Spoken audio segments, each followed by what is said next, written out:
Today we'll be talking to Begum Akalin, who's a PhD student in chemistry, more specifically working in biomaterials.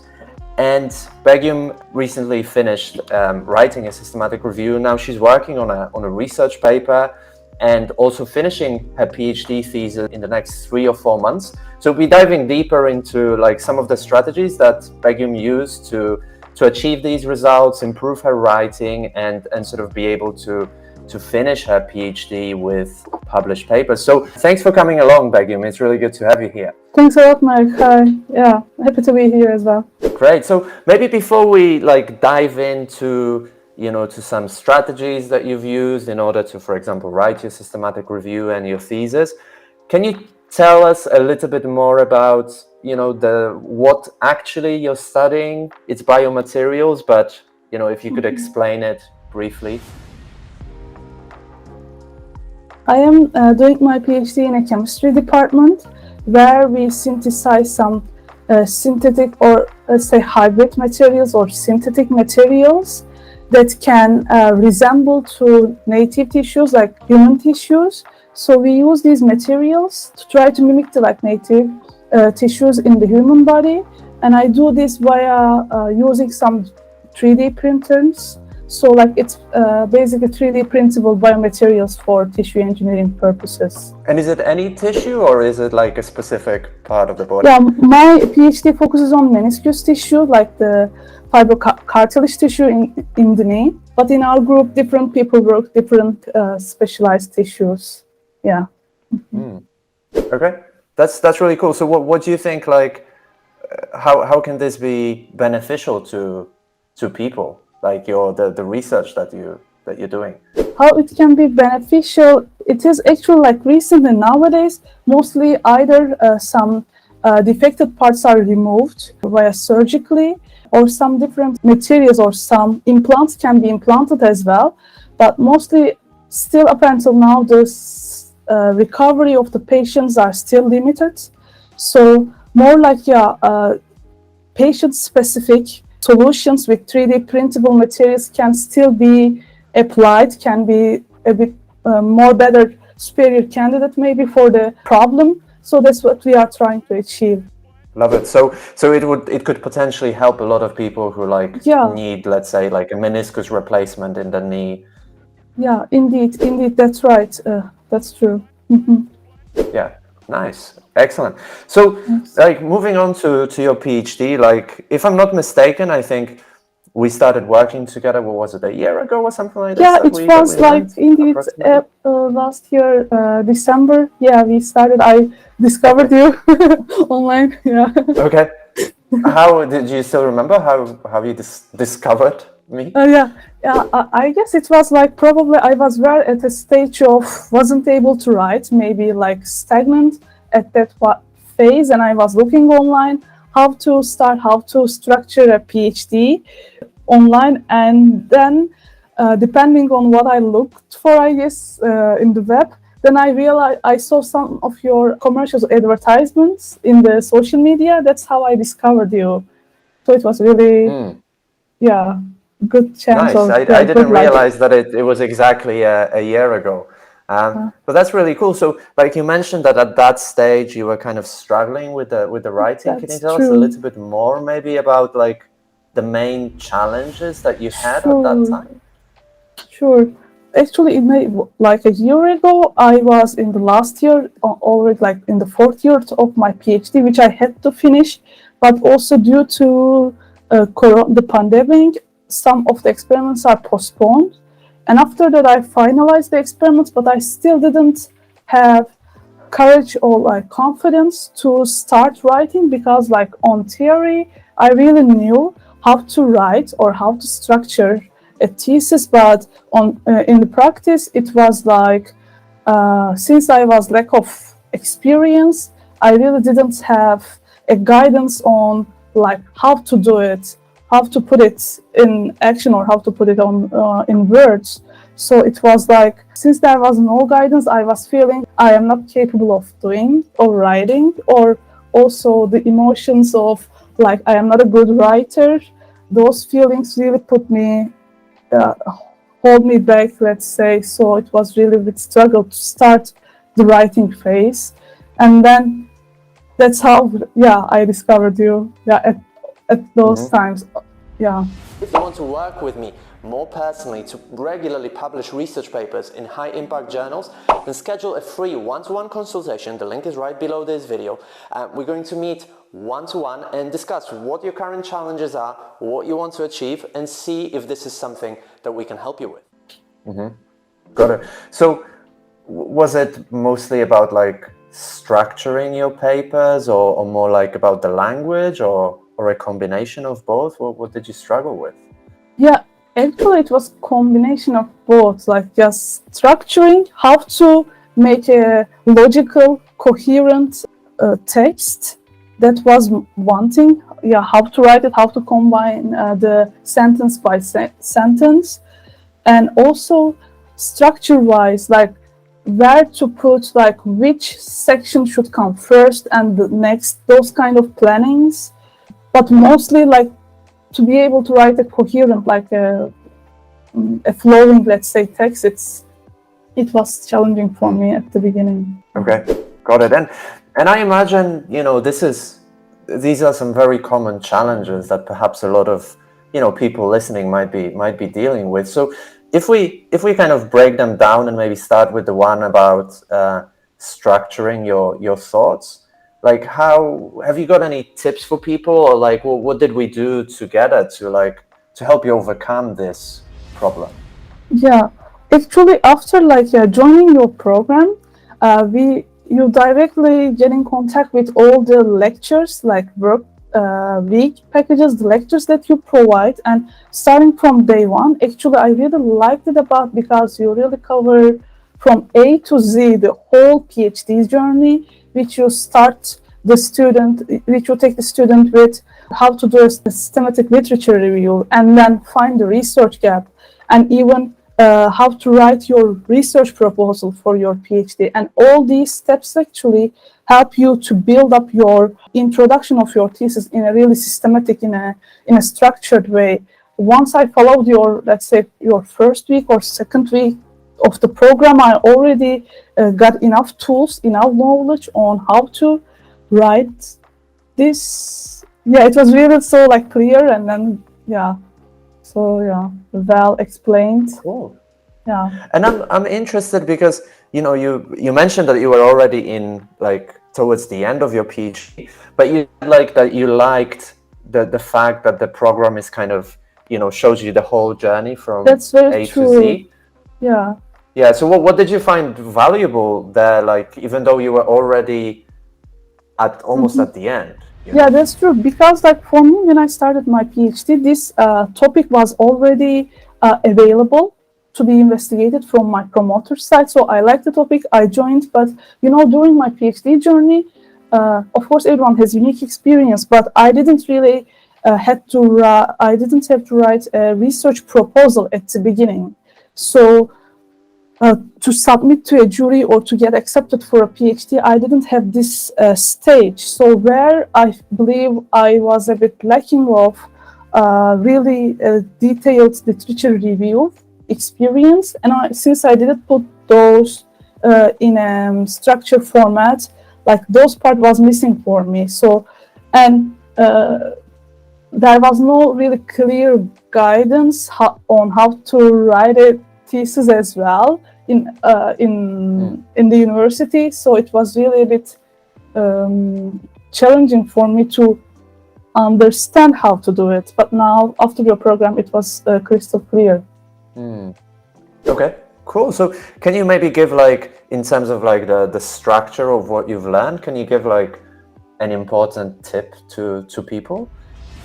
Yeah, sure. What I learned actually, after I gave you my first draft, the biggest comment was my paragraphs weren't coherent, so the linking words and everything was missing. When I start, so the structure of a paragraph, basically, that's what I learned. So the first sentence, you have to give a clear message, and then during the whole paragraph, you have to explain what it is. But for my case, at first, without the program, I was writing something, but in inside the paragraph I was explaining something else, so it wasn't really clear way of writing. But that's what I really learned, structured way of writing. And also in the results and discussion part as well, the metrics, I really don't want to say too much about it, because like I prefer the people to join and then learn by themselves. But like all the metrics that you explain, the order of the metrics, how to write your results, and then compare with literature, all the structure, that was really valuable as well. Yeah. Well, I think we can, we can give like an overall framework. So you're referring to how to like kind of discuss the results and that framework. Yeah, that's metrics. Yeah, how to write that, and then like, can you maybe like share it, what it was like in overall terms, like how to discuss the results step by step? Yeah, sure. Actually, I wasn't really sure how to, of course, I knew just like to present the data, but then how to do the comparison with the literature. So after presenting, in my field, we mostly like combine results and discussion section. So I am going directly to the discussion part, where I also compared my findings with literature. If there's similarities, there's like, some worksheets or some papers that you provide the students with all the linking words that are necessary. So I use those to make a connection in the sentences. And then after comparing with literature, then you interpret your findings, why it can be that way. So a clear structured way of explaining your results while also comparing with literature, that really helped. Yeah, it was absolutely. And I think that some people struggle with the discussion section, but once you learn this basic framework, you introduce the main result, or you present it, you compare with literature, explain any differences and interpret. It kind of becomes easy, because like then you move on to the next result and you just do the same thing, right? That's right. That was really clear. And after actually I joined your program, and we worked also, you also provide twice a week like video calls, and you once a week like the review of your like feedback from what we write.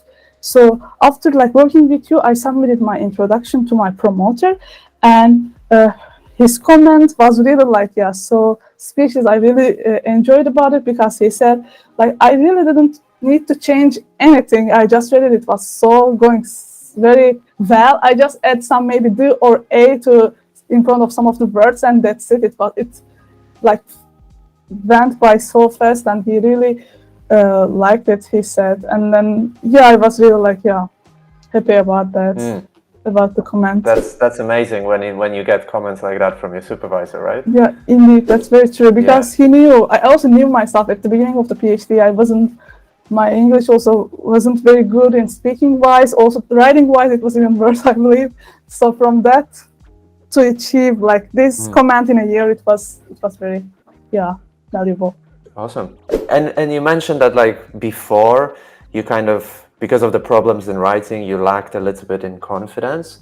So how do you feel now in terms of like your confidence about writing and finishing the rest of your PhD? Yeah, it is much better, because now like regularly we also meet with my promoter for the research article to able to submit. We work on it together, and I am more confident about like when I make corrections, or I say this, when I read it again, I say like this maybe is not flowing very well, going very well, maybe just let's change this word. And after also with all your comments, I am also keeping like noticing your mistake worksheet. So depending on what mistakes I had, I don't do them anymore. So it really helps to find my problems, and then to make it more clear. So it was really helpful. Yeah, well, it really sounds like you like kind of really implemented everything that I ask people to implement, and not everybody does. So I think like credit to you as well, because you just using the information, implementing it, and that's why you're getting better, basically. You really gave really valuable information, and it would be like a bit not logical or even stupid if you don't use it to be better, because I was really hopeless in that phase. I really needed to find a solution to get away from the situation and to finalize my PhD, or otherwise I was going to quit or something, which I didn't want to do. So I really like grabbed all your knowledge, let's say. That's how it went. No, that's great. And if I can ask you as well, because sometimes I get asked this question, obviously we're not in the same field, and you mentioned that you mentioned the feedback that I gave you. So how did you find this feedback? Because sometimes people ask me like, well, how will you be able to give me feedback because I'm in quantum physics or I'm doing theology or chemistry? Yeah. So how valuable or like Yeah. what did you find about that feedback?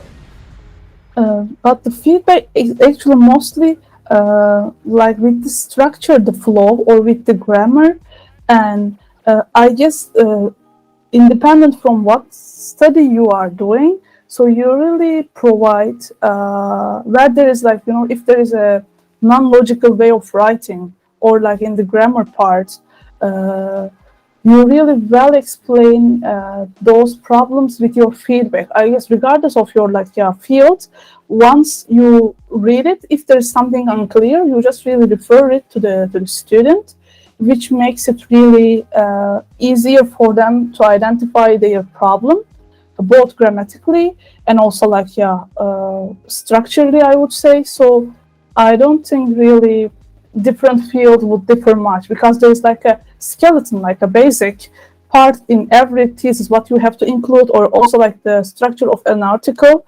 So there are really major commonalities, I would say, than many differences. So yeah. Like I find that a lot of people focus on kind of like maybe the superficial differences that are, of course there are differences between what you're writing and what I would be writing in teaching English, but I think they're kind of like 10% of everything. And as you say, there's like a big base of commonalities in terms of like structure, flow of a research paper and so on. Yeah, absolutely. And in your program, you also really give detailed information for both for people who are working experimental, more in the science field, natural sciences, I would say, but then also who works more verbally, non-experimentally. So in your program, include everything, like methodology-wise, how to deal with different type of research. So everything was in your program. Yeah, absolutely. So what's next, Begim? I mean, you finished that systematic review. You're writing a paper, trying to finish your PhD. Yeah. So what's the plan now? What's left for you to get done? After, I guess I really would like to. The next stage will be, I guess, the conclusion of your thesis part in your program, which is I still have to study the mock defense, the defense of my thesis, but that is the next stage, I guess. First, I have to still focus on writing it, finishing it, but then studying and defending it. That is also a bit challenge. Well, I'm sure that with the progress that you've made, that will be a piece of cake to defend it. Yeah, thanks. I hope so. Yeah, thanks a lot. Yeah. If you want to work with me more personally to regularly publish research papers in high-impact journals, then schedule a free one-to-one consultation. The link is right below this video. We're going to meet one-to-one and discuss what your current challenges are, what you want to achieve, and see if this is something that we can help you with.